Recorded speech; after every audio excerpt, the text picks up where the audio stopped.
Ngayon guys, pupuntahan ko ang aking anak. Kasi tatanungin ko siya kung bakit siya malungkot. Yumi? Yumi, anak. Kasi bawi lang tayo sa susunod, no? Hindi tayo naka-honor ngayon. Ha? Hindi tayo naka-honor.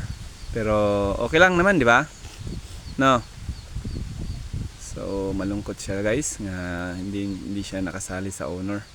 So karon guys, tuturuan na siya. Tuturuan na siya ni papa niya. Tuturuan ko na siya guys kawawa naman tong anak ko at siya lang yung hindi naka-honor. So ngayon babawi lang kami. Okay lang 'yan, ha, di ba? Okay lang, di ba? Ha? Okay lang. Okay lang.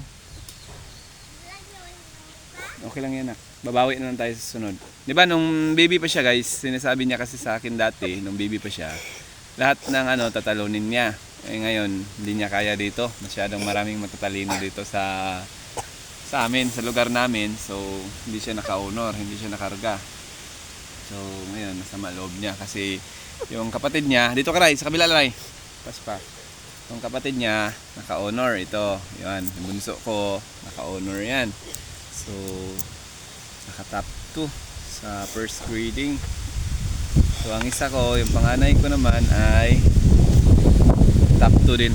So, ito lang yung hindi nakakuha ng certificate ng award. So, okay lang. Babawi na lang tayo. Ha? Babawi lang tayo, May. Okay lang, May?